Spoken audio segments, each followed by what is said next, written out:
A ladder shown in the figure has negligible mass and rests on a frictionless floor. The crossbar connects the two legs of the ladder at the middle. The angle between the two legs is 60 degree. A person of mass 40 kg is sitting on the top. The tension in the crossbar is nearly. तो अब जैसे ये सवाल है तो हम एक काम करते हैं, हम इसको थोड़ा सा आसान करने के लिए ऐसा मान लेते हैं कि यहाँ पर ये दो रॉड है,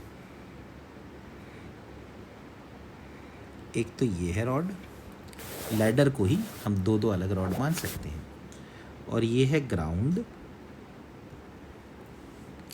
और ये एक दूसरी रॉड है इस तरह से, और यहाँ पर कोई पर्सन खड़ा हुआ है। ठीक है, यहाँ पर एक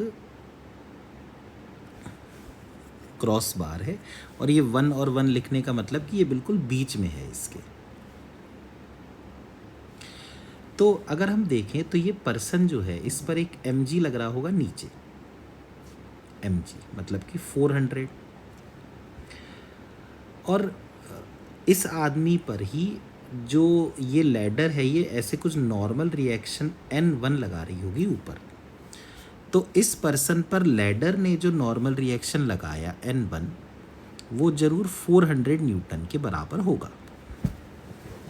अब अगर हम लैडर का FBD बनाएं तो लैडर का FBD ऐसे बना लेते हैं हम, ये इस तरह से। अभी हम पहले पूरी दोनों मतलब रॉड्स का बना रहे हैं एक साथ। ये जो है ये, तो इस पर उस पर्सन ने ऐसे n1 लगाया, और अगर मान लीजिए इस तरह से ये n और ये n होता तो हम कह सकते थे कि n1 is equal to 2n, मतलब 400 इज इक्वल टू 2n, तो n की वैल्यू 200 हो गई। तो इसका मतलब जो ग्राउंड है उसने हर एक लैडर पे हर एक जगह पर यहाँ 200 और यहाँ पे 200। अब हम क्या करते हैं, अब हम एक लैडर का FBD बनाते हैं। जैसे मान लीजिए हम लैडर एक रॉड का FBD बनाते हैं, ये एक रॉड है, दिस इज 1 रॉड। तो पर्सन ने दोनों पर ही फोर्स लगाई थी 400 न्यूटन। तो अगर एक लैडर का बनाए तो हम ये मान सकते हैं कि पर्सन ने एक लैडर पर ऐसे 200 न्यूटन की फोर्स लगाई। उसके अलावा एक तो n लग रहा है, ये n भी 200 न्यूटन के ही बराबर है, और सेंटर पर देखा जाए तो एक इस तरह से चूँकि स्ट्रिंग थी तो एक टेंशन लग रही है। तो ये 3 फोर्सेस लग रही हैं, और अगर ये पूरा डिस्टेंस L है तो ये आधा डिस्टेंस L/2 है।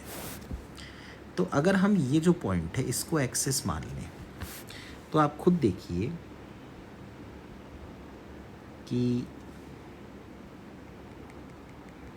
ये जो एंगल है ये वाला एंगल 30 डिग्री है क्योंकि पूरा 60 डिग्री था। तो अगर ये 30 डिग्री है तो ये 30 है, तो क्या ये भी 30 होगा? यहाँ पर देख लेते हैं, ये भी 30 होगा।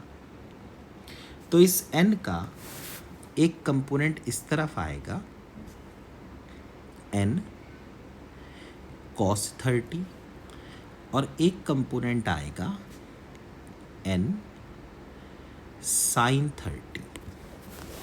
तो जो n sin 30 है हम देख सकते हैं वो रॉड के परपेंडिकुलर है, तो उस n sin 30 की टॉर्क आ जाएगी n sin 30 इंटू L। और अगर हम t को देखें तो आप देखिए कि ये 30 है तो ये जरूर 60 होगा।